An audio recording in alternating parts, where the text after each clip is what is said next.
Gangguan syaraf tidak mengenal usia, baik tua ataupun usia muda. Jika tidak segera ditangani, penyakit syaraf justru dapat menyebabkan kecacatan hingga kematian. Lantas, bagaimana gejala gangguan saraf di usia muda? Dan apa yang menyebabkan sistem saraf terganggu di usia muda? Di segmen kali ini, dokter spesialis neurologi Nurul Rahmawati akan menjelaskannya untuk Anda, pemirsa Hidup Sehat Plus. Ya, fungsi saraf pada tubuh itu yang pertama adalah sebagai motorik. Motorik ini jadi kalau misalnya kita mau bergerak itu saraf yang berfungsi. Selain itu, fungsi saraf tentunya dia punya saraf sensorik. Saraf sensorik ini dia merasakan ada rangsangan panas, dingin, atau kita memegang sesuatu. Nah itu kita bisa merasakannya. Kemudian hal lainnya adalah fungsi saraf otonom. Nah fungsi saraf otonom ini misalnya untuk berkeringat, untuk buang air kecil dan buang air besar. Secara umum, saraf itu terbagi menjadi dua. Yang pertama, saraf pusat. Saraf pusat ini adalah saraf otak dan juga saraf medula spinalis. Medula spinalis atau disebut juga sumsum tulang belakang gitu ya. Nah kemudian yang kedua adalah saraf-saraf tepi atau saraf-saraf perifer. Saraf-saraf perifer ini ada di tangan kita, kemudian di kaki kita dan seluruh tubuh kita. Nah kemudian apalagi sih fungsi saraf ini? Fungsi saraf ini dia juga selain menerima rangsangan, dia juga akan memproses dan juga dia akan menyalurkan. Jadi kalau misalnya begini, kita kena rangsangan panas. Nah, ini si panas ini akan diserap dulu nih sama si otot kita, kulit, kemudian saraf kita, kemudian diproses sama saraf kita. Setelah itu, saraf kita ini akan memberikan rangsangan ke otak. Apa yang harus kita lakukan? Sehingga kita makanya ketika kita kena panas kita pasti langsung bergerak. Nah itu adalah fungsi saraf kita.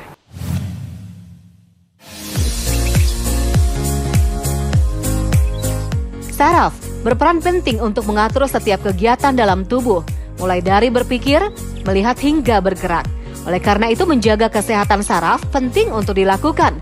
Lantas apa saja ya yang menyebabkan saraf pada tubuh terganggu? Gangguan sistem saraf itu bisa disebabkan karena cedera saraf.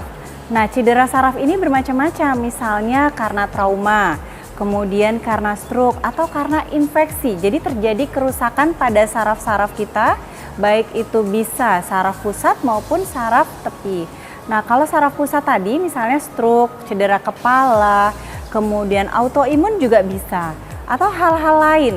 Misalnya infeksi kepala. Nah kemudian hal lainnya adalah penyebab sarafnya adalah gangguan autoimun. Serta juga bisa terjadi gangguan atau defisiensi multivitamin. Multivitamin ini spesifik ke arah vitamin-vitamin yang mempengaruhi saraf. Misalnya vitamin B1, B6, B12.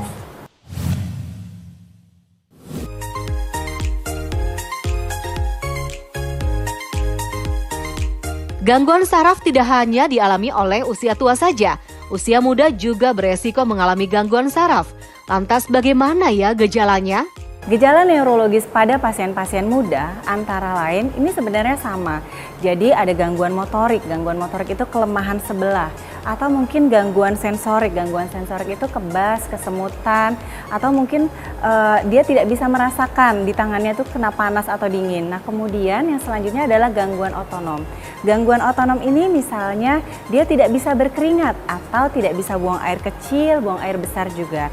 Nah selain itu gangguan yang bisa terkena di otak atau sistem saraf pusat antara lain adalah gangguan memori atau gangguan berbahasa.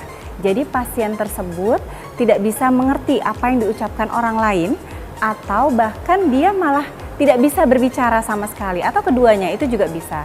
Nah kalau yang lebih berat lagi itu bisa terjadi gangguan penurunan kesadaran.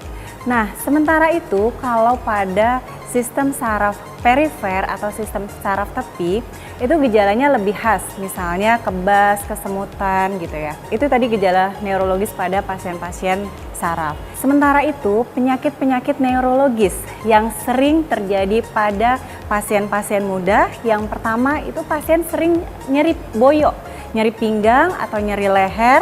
Nah kemudian sering juga terjadi pasien-pasien ini nyeri kepala.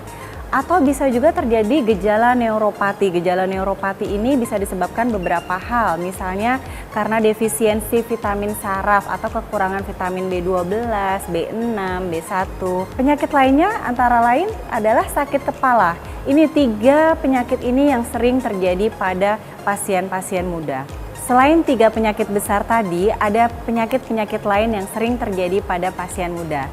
Salah satunya adalah gangguan berkeringat, jadi pasien merasa keringatnya berlebihan. Nah, itu biasanya disebabkan oleh fungsi-fungsi otonomnya itu terganggu atau berlebihan, itu juga bisa. Nah, kemudian yang selanjutnya adalah gangguan tidur. Gangguan tidur ini bisa insomnia atau hipersomnia. Insomnia itu gangguan sulit tidur ya, sementara kalau hipersomnia itu malah tidurnya berlebihan. Atau mungkin bisa juga gangguan tidur lain seperti misalnya obstruktif sleep apnea, jadi pasien mengorok.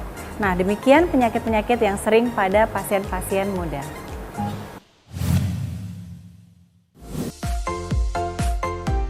Kemampuan berbicara, bergerak, dan berpikir tentu saja melibatkan sistem saraf. Jika fungsi saraf terganggu, tentu dapat menyebabkan kesulitan bagi penderitanya. Lantas, adakah efek samping yang timbul jika gangguan pada saraf yang sering terjadi pada usia muda tidak segera ditangani? Jika penyakit saraf tidak ditangani dengan baik, itu bisa menyebabkan sequelae atau gejala sisa berupa kelumpuhan. Kalau misalnya tadi stroke, tentunya kelumpuhannya sebelah. Atau misalnya trauma bisa kelumpuhan pada otot-otot kakinya maupun otot tangan. Bisa juga gangguan saraf lainnya adalah kesemutan atau baal yang menetap. Ya, tentunya hal ini diperlukan terapi, kemudian fisioterapi yang berkesinambungan. Gejala sisa yang bisa menetap pada pasien-pasien dengan gangguan neurologis pada usia muda antara lain adalah gangguan memori. Jadi pasien lupa, mau ngapain lupa, atau dia ingatnya masa-masa lalunya aja, yang masa-masa sekarangnya lupa. Nah, kemudian bisa juga terjadi gangguan komunikasi. Ini bisa menetap, bisa selamanya jika tidak ditangani dengan baik. Gangguan komunikasi itu bisa sulit berbicara atau bahkan tidak mengerti pembicaraan. Hal-hal lainnya adalah gangguan otonom. Gangguan otonom ini bisa gangguan buang air kecil, buang air besar yang menetap, dan juga gangguan berkeringat. Berkeringatnya bisa berlebih atau bahkan malah tidak berkeringat sama sekali.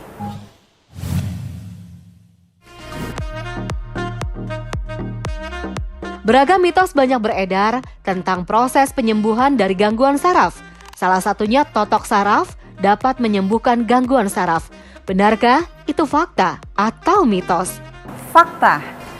Totok saraf ini merupakan metode tradisional atau bisa juga disebut dengan akupuntur. Namun memang yang melakukannya harus orang yang tepat, orang yang berpengalaman, misalnya spesialis akupuntur.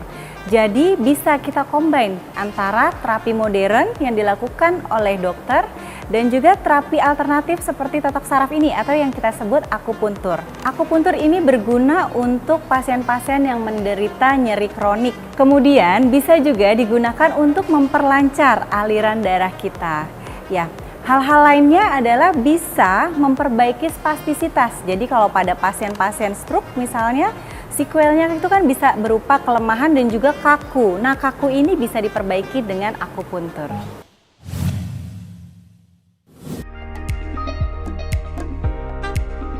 Fakta mitos selanjutnya, gangguan saraf konon tidak dapat disembuhkan. Benarkah itu fakta atau mitos? Mitos. Jadi penyakit saraf itu bisa disembuhkan. Caranya adalah dengan pengobatan, satu. Kemudian yang kedua dengan perubahan pola hidup atau perubahan lifestyle. Yang kedua tentunya dengan fisioterapi atau rehabilitasi medik.